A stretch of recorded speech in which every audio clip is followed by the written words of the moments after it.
Hey, and welcome to our Friday afternoon live broadcast and recorded broadcast if you're catching us on the rebroadcast. Today is April the 6th, and today we are going to be talking about testosterone and how testosterone can affect your health. So if you're new, welcome. My name is Diane, and this is Michael. Today we are going to talk about testosterone and the way that it interacts with our bodies, both male and female, and how practicing something like an intermittent fasting and a keto-like lifestyle can really help you balance out your hormones as a man as well as a woman. So if you're joining us new, we also like to ask that you hit that like button if you're joining us on Facebook. If you're catching this as a recording on YouTube, always feel free to subscribe. These videos are always uploaded on YouTube after they're broadcasted here live on Facebook. Please take a second also to join us in the comment section. Let us know that you're here. If you have any questions or comments or your own personal experiences you would like to share, we always appreciate that as well, so we can get the conversation going after we talk about the information that we want to provide for you today. A little history about Michael and I.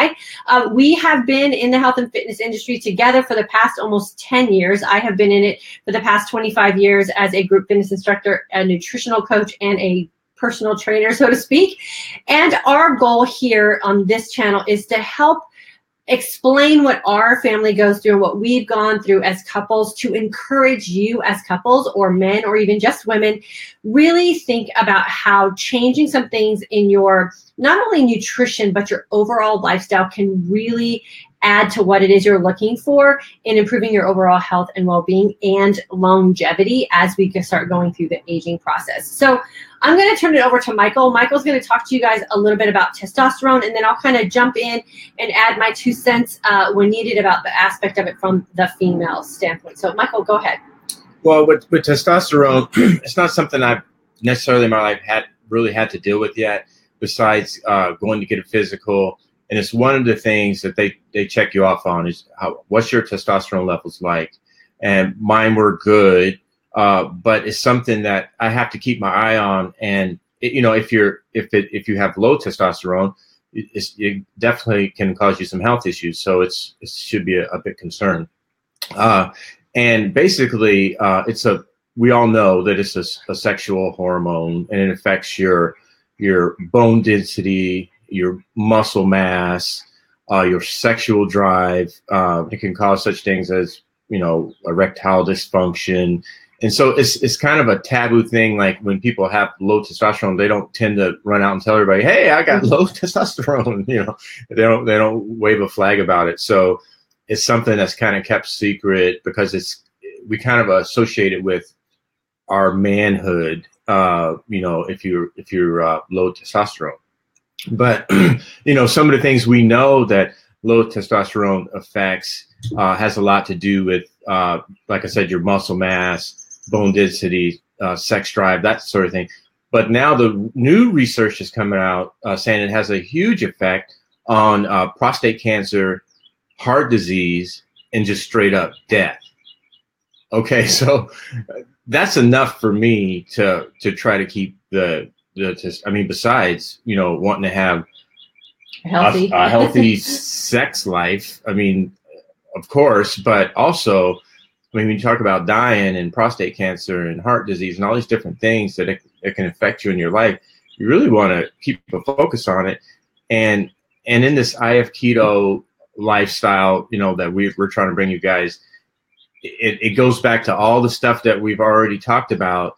If you're on track with eating that, trying to keep track of that certain lifestyle of eating keto-like, then you can be in fasting, like we talk about on this channel and on Diane's channel, is if you're fasting, it's going to get your body in balance and heal you. You can heal yourself. Right, and we talk about that a lot in the community that I have for women, but we can't forget that the positive effects of hormonal balance that we get with our intermittent fasting and the keto-like lifestyle, intermittent meaning that we're only fasting for a portion of our 24-hour period in a day, we're not doing extended fasting, really does allow everybody the opportunity to balance out your hormones. And we talk about this again a lot with the women, and we can't forget our men in this because their hormone levels are driving their health and well-being as well. And And having the opportunity to have that truly fasted state for our men and giving their bodies the opportunity to correct and balance themselves as well is equal as important to them as it is to us. And knowing that one hormone being out of balance affects all of our hormones being out of balance. And we often just talk about the obvious ones. You know, for men, it's testosterone. Women, we have some testosterone in us as well.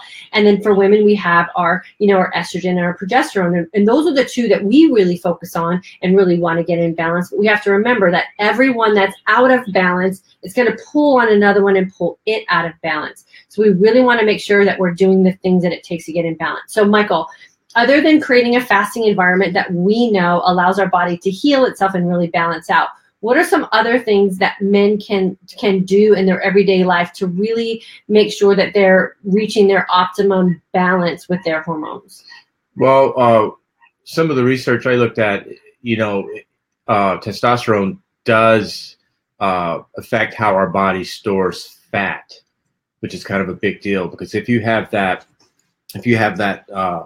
Dunlap belly, I mean, like we talked about that before, you know, your belly lapped over your belt, and you're carrying a lot of weight. Like as men, we tend to carry our weight around our waist. I know for me personally, that's one of the first places that I will gain weight.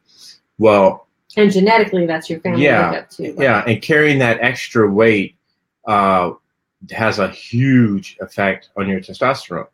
And you know, I'm not going to give you all the studies and all that, but there's, you know, they've shown the results of having that excess body fat and what that does to your testosterone. And when you lose it, your testosterone levels. So if you're looking to increase, get your testosterone levels back up to a normal place or increase your testosterone levels, then losing that belly fat and losing the body fat, and also working out, strength training is a huge thing to get your T cell counts up.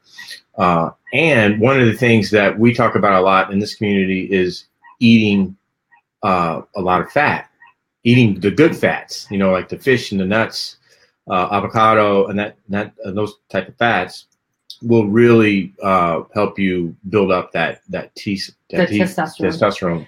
Okay, let me stop you for a second too. And aren't there also studies that show that cardio type of exercise also is the kind of exercise that you want to do to increase your testosterone levels, right? Yeah, because what it does is it lowers your stress. Right. So stress is a huge cause of low T. So if you can incorporate some cardio consistently, you're going to increase your T count that way as well. And that could just be done through a walk. It doesn't have to mean that you necessarily have to become a marathoner. Right. It just means that you have to get that cardiovascular endurance up, and that could be done through just going on a walk and monitoring your heart rate and doing more than what you're doing now is basically the goal that you always want to start off with. Is if you're doing nothing, just add a little bit and kind of build from there. The other thing that I wanted to comment on that you said was, you know, the midsection fat, and ladies, when we age, that's the first place when we start to get that fat that we're so miserable with. And I know for me, I've never really carried any midsection fat. It wasn't until my hormones got really out of balance that it started to store there as well. And so that's when we also have that increased risk of heart disease as well. So it's really important for our men that we make sure that they have the opportunity to burn away that belly fat the same way we do. And it's really easy to do when you do get into that clean fasted state.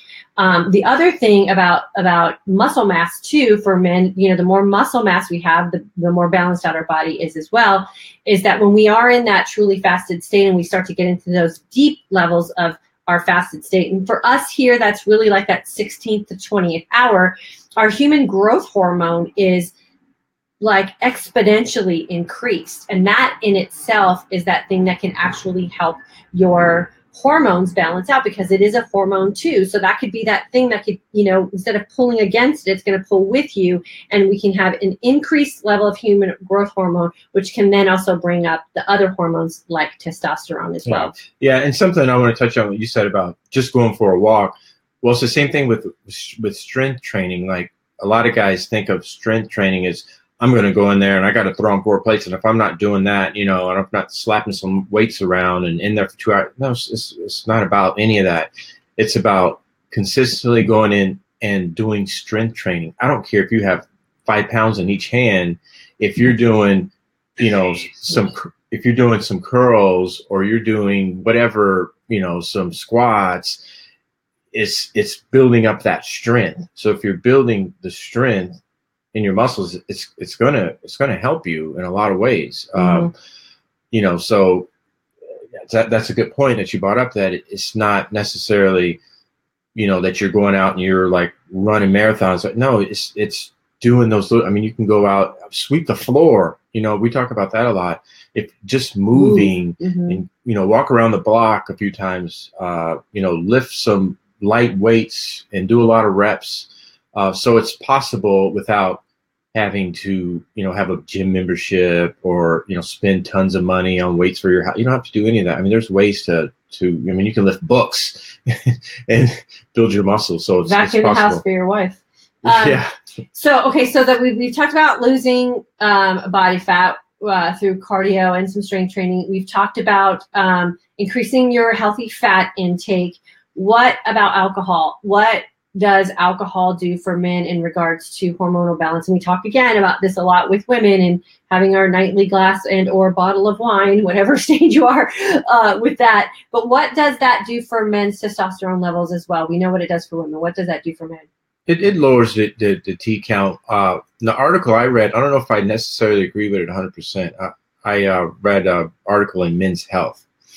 And what they suggested is to stick to 2 glasses of alcohol a day if you drink. 2 servings. Yeah. Well, they said in the article 2 glasses. And I'm like thinking, okay, if you have a low T count, why don't you just not drink any alcohol? You see, and that kind of hits us all in a place like, but I like my wine at night, or I like my beer.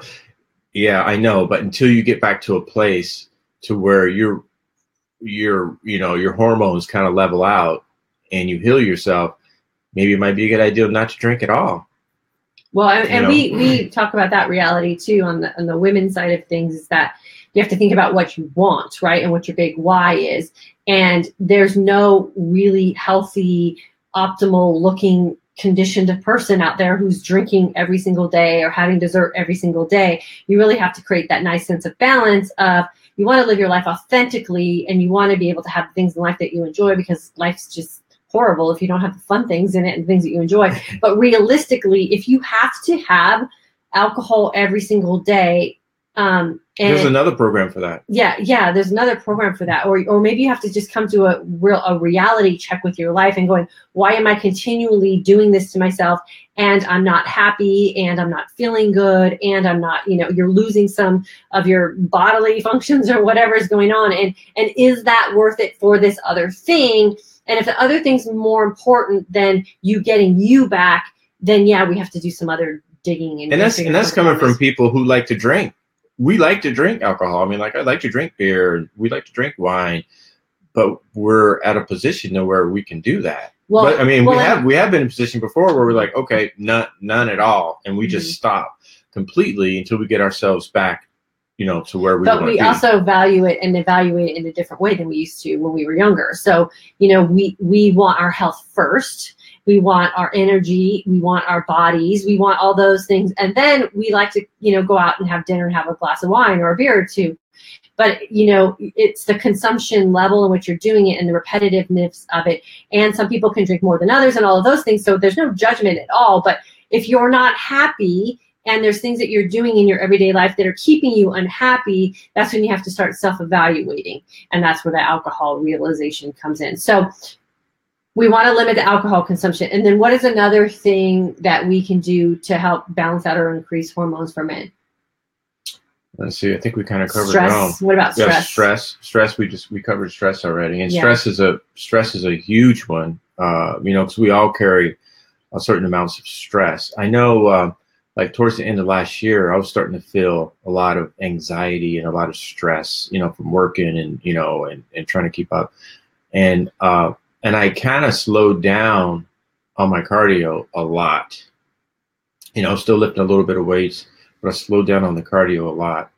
And to be honest, it never really balanced out completely. I did some things to control it as far as coffee, limiting the coffee and that sort of thing, but it really didn't balance out until I got back into the serious cardio.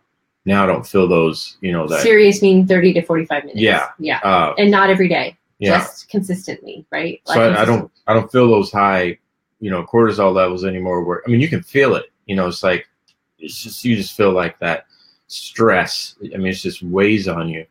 But that cardio will definitely take care of it. And that's that thing again, cortisol levels with stress. If you have a high stress life and your cortisol levels are high, that automatically brings other things down. And then cortisol also is responsible for that belly fat we're not happy with. And so it is a balance of all things. But like Michael said in the beginning, talking about, women, thank goodness, are now talking more about their hormone situations and sharing more so that women don't feel like they're crazy and the only one suffering it.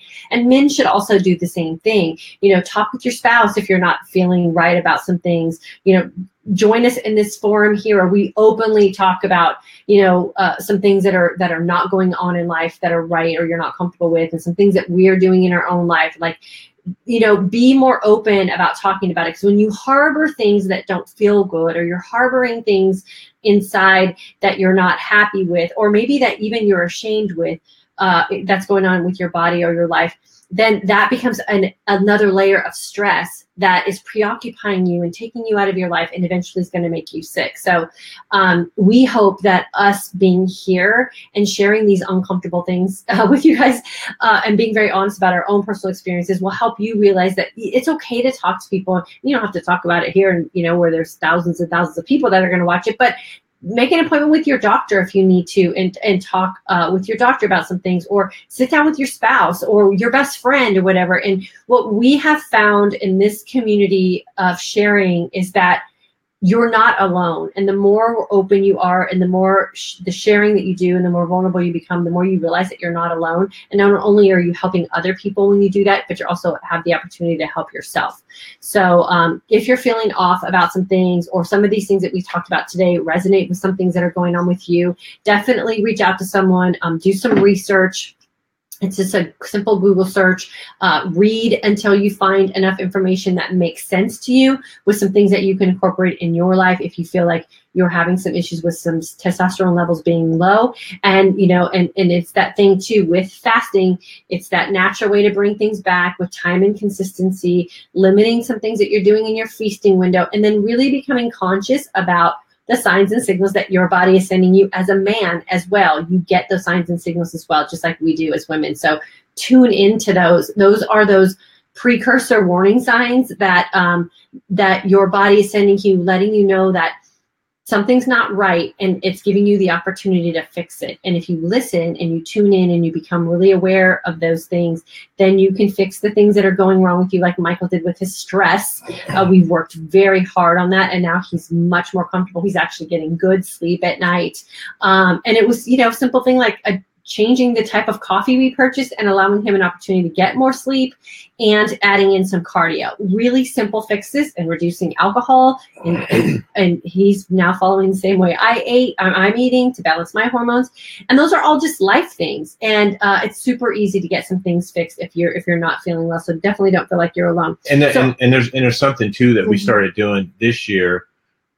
We started kind of sketching out how we can take care of some things that have been weighing on us, and that can be stressful too. Like we have three garages, and one's a 1-car garage that we just had filled with boxes that we moved here from California that just kind of stacked in there, and lawn tools and all kinds of stuff. There was a lawnmower. We finally got rid of that.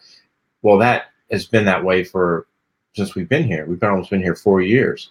So we haven't been able to use that as a garage. So that was a goal for us. So we had to put shelves up in our 2-car garage and slowly move that stuff out of there, get it all cleaned out. Now I can park my Prius in that garage. Now, I know you're probably thinking like, okay, what's that got to do with any of this? Testosterone. It has a lot to do, because when we're talking about stress and you're dealing with stress, and you have like that, it could be that junk drawer that you're trying to get to, or that cluttered garage. And another thing we did was we cleaned out We have 2 addicts, and we cleaned both of them out. They're straightened out. They were kind of a mess.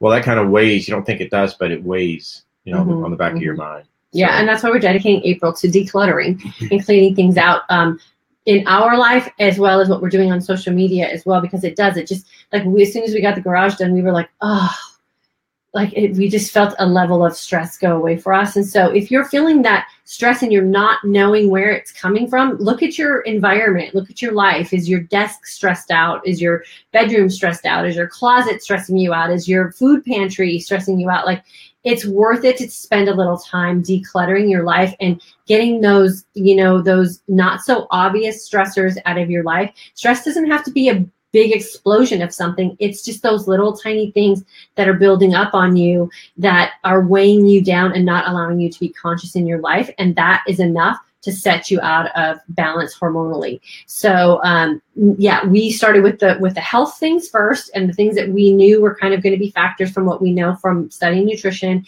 And now we're going through and going, okay, now let's go to the next level. Let's clear out some stress in our environment so that we can live every day in and out of our house and in our relationship and with our kids, even stress-free there as well. So there's a lot of areas that you can work on. So tune in to us on social media for Today's Aging Woman on Instagram and on here and our YouTube page and our other Facebook page as well. And we're focusing and giving you guys some tips on that as well. So for some reason, I can't see the comments here on our screen. So I'm going to go to my phone real quick. Robin, thanks for checking in. Diane, nice to see you here. Jillian, good to have you here. Jillian, I think your hormones are balanced out too, because you're making some great strides in what you're doing with your fasting and your feasting. And all the signs and signals that your body is sending you now is definitely a sign that you are in balance. So congratulations there. And hey, Kara, thanks for jumping on as well.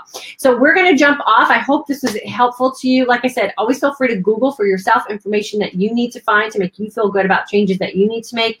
Always reach out to us here on this page. Michael is an open book. He's willing to share anything that he's gone through in his own personal experience. I'm also an open book, so I'd be willing to share anything that we have together, even as a couple, that we can share with you guys as well. So have a fantastic weekend. We will see you back here next Friday, right? Mm-hmm. Yep, next Friday before we leave for Mexico. Maybe we'll share a little bit about what we're going to do and how we travel and practice our intermittent fasting and all that next Friday on our live here. Absolutely. So definitely share this with someone that you feel like might benefit from this information or this talk. Sometimes sharing something like this can just open up the conversation, where in other terms it might be a little bit uncomfortable. So definitely feel free to share it and reach out to us if you have any questions or comments you'd like to share with us as well. Have a super weekend. All right. Thank you. Have a great weekend.